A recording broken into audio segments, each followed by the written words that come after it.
Hello everyone, welcome to our channel. अभी फिलहाल अगर मार्केट्स में मूव अगर देखी जाए तो काफ़ी कंफ्यूजिंग दिखाई दे रही है। मतलब बहुत बड़े बड़े फॉल्स दिखाई दे रहे हैं, वापस वहाँ से फिर राइज भी उतनी ही दिखाई दे रही है। और काफ़ी कुछ कंफ्यूजन मार्केट में है कि ऐसे मूव्स ये कब तक चलेगी या फिर कौन किस डायरेक्शन में मार्केट जाएगा। लेकिन इन सारी चीज़ों को समझने के पहले हमें ये समझना होगा कि कौन से फैक्टर्स हैं जो मार्केट पर इम्पैक्ट कर रहे हैं। अभी सबसे बड़ा जो फैक्टर था वो ये था कि इंडिया का जो जीडीपी ग्रोथ का जो डेटा निकल के आया है वो 25 के लिए वो 6.4 का निकल के आया है, जो कि अगर देखा जाए तो ये पिछले 4 इयर्स में लोएस्ट डेटा निकल के आया है। यूजुअली अगर देखा जाए तो डेटा जो निकल के आता था वो 8% के ऊपर का निकल के आता था और इस बार काफी कम दिखाई दे रहा है। और जो आरबीआई का जो एस्टिमेशन था वो 6.6 का था, लेकिन उससे भी कुछ हद तक वो डाउनवर्ड साइड पर दिखाई दिया। और इसी की वजह से मार्केट जब खुला तो उसके बाद में हमें कुछ हद तक डिप दिखाई दिया, मतलब फॉल हमें मार्केट्स में दिखाई दिया। और दूसरे जो ग्लोबल जो क्यूज है वो ये है कि जैसे कि जस्टिन ट्रूडो जो है वो कनाडा के प्राइम मिनिस्टर थे, उन्होंने रिजाइन कर दिया है। लेकिन चलो ठीक है, उन्होंने रिजाइन किया, ये इतनी बड़ी इंपैक्टिव चीज नहीं है। लेकिन इंपैक्टिव चीज ये है कि जो डोनाल्ड ट्रंप थे उनकी कल स्पीच आई थी, और जैसे कि हमें पता होगा जब डोनाल्ड ट्रंप जब पिछली बार जब प्रेसिडेंट थे तब अचानक कुछ भी चीजें या फिर कुछ भी स्पीच में बोल देते थे और उसका इम्पैक्ट मार्केट्स पर काफी यूज होता था। उनकी पहले से अगर इमेज अगर देखी जाए तो स्टेटमेंट्स काफी स्ट्रांग निकल के आते, कुछ भी स्टेटमेंट्स वो डिक्लेयर करते और उस स्टेटमेंट्स का इम्पैक्ट फिर डाउ जोन्स पर होता था और उसी तरीके से इंडियन मार्केट्स पर भी वो चलता था। और उसी का एक एग्जाम्पल पिछले लास्ट स्पीच में भी दिखाई दिया।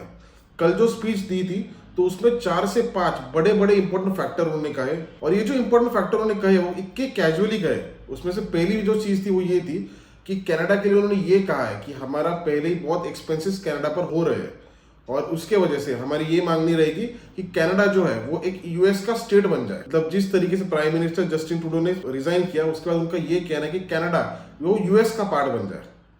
अभी ये अगर देखा जाए तो ये काफी बड़ा स्टेटमेंट है।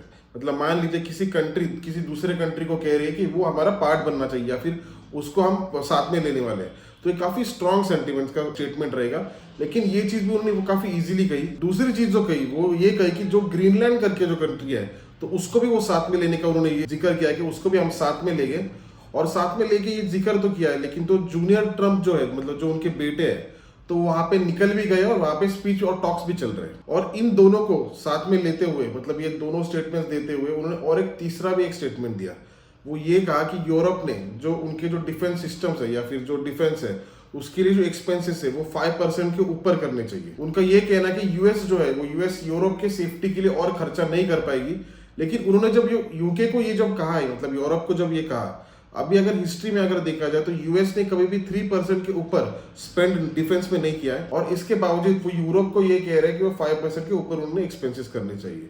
तो ये 3 काफी स्ट्रॉन्ग स्टेटमेंट्स थे वो जो एक ही स्पीच में निकल गया है और डेफिनेटली उसका इंपैक्ट मार्केट्स पर भी हुआ और मार्केट्स में हमें काफी बड़ा फॉल हमें दिखाई दिया। जो यूएस मार्केट जो थे उसमें काफी बड़ा फॉल हमें दिखाई दिया था। तो ये सारे ग्लोबल क्यूज है और जो नेशनल जो क्यूज है वो ये था कि जीडीपी का जो ग्रोथ का जो डेटा निकल के आया था वो काफी खराब निकल के आया था और उसी की वजह से मार्केट नीचे निकल गए थे। लेकिन जब मार्केट नीचे निकले तो हम काफी सर्टन थे कि मार्केट ये जो नीचे के जो लेवल्स रहेंगे मतलब 23,500 इसको शायद ब्रेक नहीं करेगा, आज तो ब्रेक नहीं करेगा। और उसी तरीके से हमारा जो कॉल सर्विस का ग्रुप था और जो हमारे ट्रेड्स थे वो यही थे कि 23,500 को ब्रेक नहीं करेगा और एग्जैक्टली वहां से उसने बाउंस बैक दिया और वापस 23,700 या 750 तक निकल के आया, जो कि काफी हमें एक्सपेक्टेड था। क्योंकि ऐसे बड़े लेवल जब टूटते हैं तो काफी कुछ डेटा होते हैं कि जो एक्यूरेटली मतलब मोस्ट एक्यूरेटली मतलब 80% 90% तक आपको एक डिफाइन कर सकते हैं कि क्या ये लेवल आज ब्रेक होगी या फिर नहीं होगी।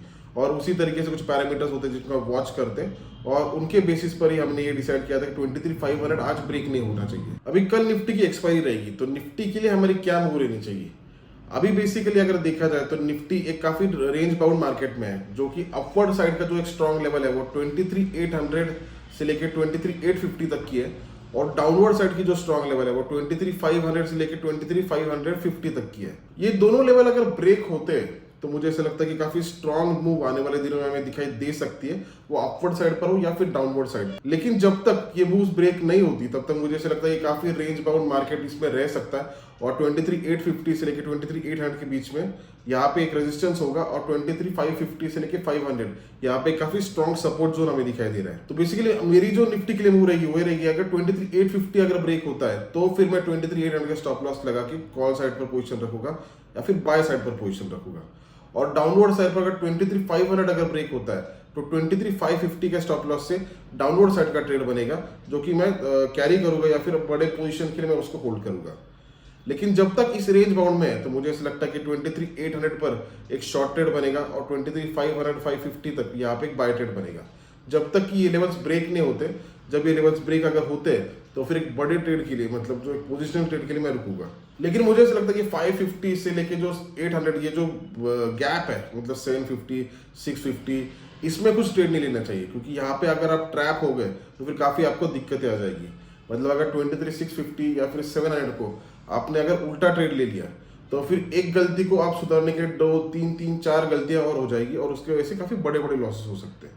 तो जो लेवल्स है उस लेवल के हिसाब से रहना चाहिए, और उस लेवल के हिसाब से अगर काम किया तो मुझे ऐसा लगता है कि उसमें हमें कुछ अच्छा बेनिफिट हो सकता है। तो ये सारे लेवल्स रहेंगे मेरे कल की एक्सपायरी के लिए, और आई होप ये वीडियो आपके लिए बेनिफिशियल रहे और आपकी ट्रेडिंग जर्नी अच्छी रहे। Thank you.